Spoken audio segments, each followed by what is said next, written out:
que o alienígena é um demônio e ele tá se fantasiando de alienígena pra levar a um engano que seria o propósito principal dele, que é matar, roubar e destruir, né? Então tem esses dois entendimentos. Então, assim, alienígenas são demônios, a gente teria que pensar um pouquinho o que é alienígena e o que é demônio também, né? Quais são essas definições. Então, hoje, a gente tem, dentro da ufologia, né, que é o estudo dos alienígenas, né, lembrando que UFO é Unidentified Flying Object, né, objeto voador não identificado. O objeto voador não identificado, ele não necessariamente ele veio de Júpiter, né, o objeto voador não identificado, ele pode ser daqui a pouco, um balão meteorológico. Então, UFO, que hoje é UAP, que é Unidentified Aerial Phenomena, né, fenômeno aéreo não identificado. Então, a ufologia vai separar seres que seriam de outros planetas da nossa dimensão dos seres interdimensionais.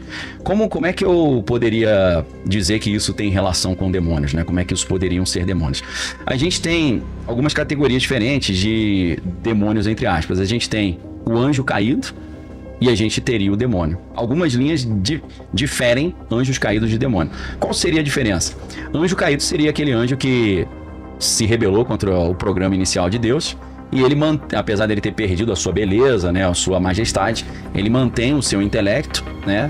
Ele fica numa espécie de prisão condicional, como se ele estivesse com uma tornozeleira eletrônica. Ele não pode transitar em certos lugares do universo. Em tese, ele teria ficado preso no planeta Terra. É como se, deixa eu resumir nessa linha de raciocínio que alienígena é demônio. Deus cria os anjos e de repente ele fala assim, olha, fala com os anjos, agora a gente vai criar um outro ser que é o ser humano.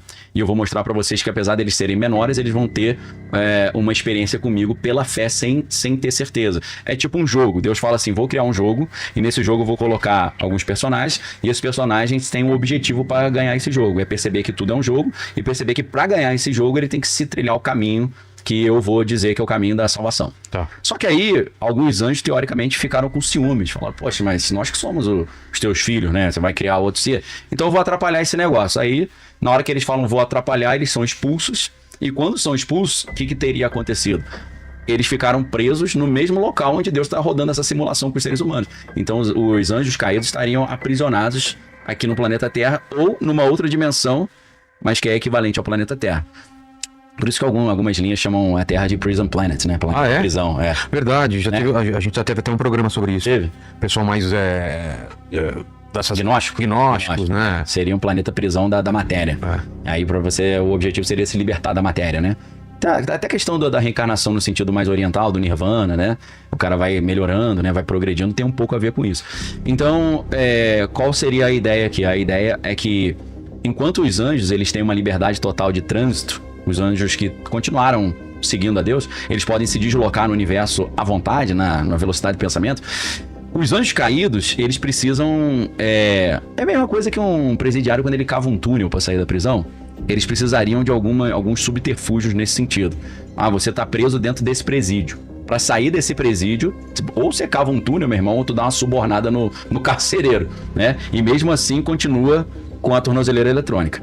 Então, nessa linha de raciocínio, quando a gente olha os OVNIs seriam maneiras que os anjos caídos, que estão com restrição de movimento, conseguiram fazer para transitar no universo. Seriam macetes ou hacks que eles teriam feito, né? Essa é uma tese desenvolvida muito interessante num livro chamado Space Invaders, que tem a ver com o jogo de videogame, né? Claro. Só que a do Space Invaders é um livro do William Schnoebelen. William Schnoebelen é um cara que foi satanista, maçom, né? O cara foi Illuminati, foi de tudo quanto é coisa, católico, padre, bispo, né? E esse livro é muito interessante porque ele, segundo ele já teve experiências ufológicas dentro de sociedades secretas e o entendimento que ele tem é esse, que na verdade aquilo que a gente entende como OVNIs são recursos que esses anjos caídos desenvolveram na sabedoria que eles têm para conseguir transitar para lá e para cá, contornando as restrições impostas por Deus. Quando eu li esse livro, eu falei, cara, faz sentido um pouco isso, porque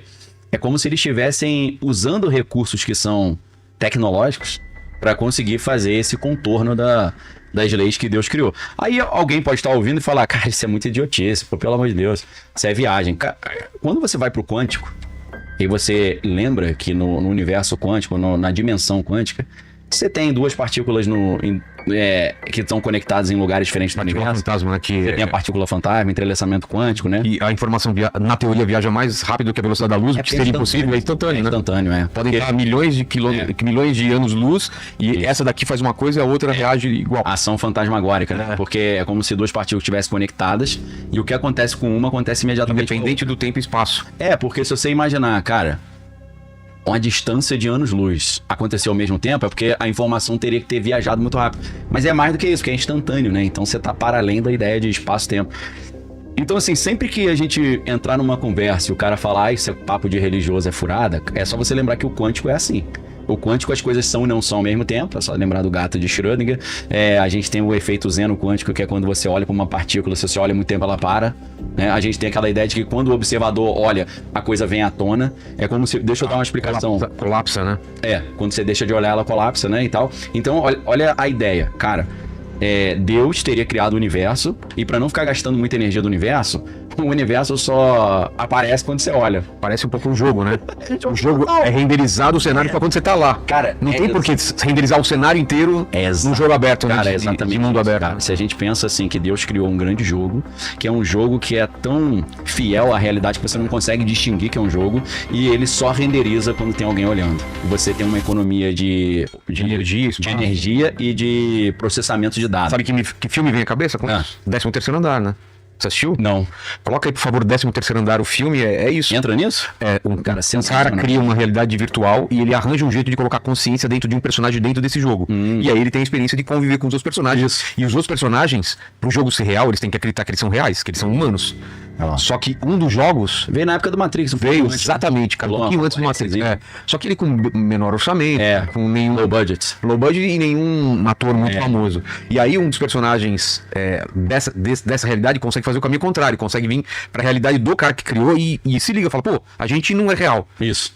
Cara, e aí começa a ter... E aí como que ele fala pros outros? Ele fala assim, pega um carro e dirige essa estrada. Aí tá toda fechada a estrada, não. Continua dirigindo. Tem uma parte que não tá renderizada ainda. Aí ele se liga que ele tá realmente no mundo...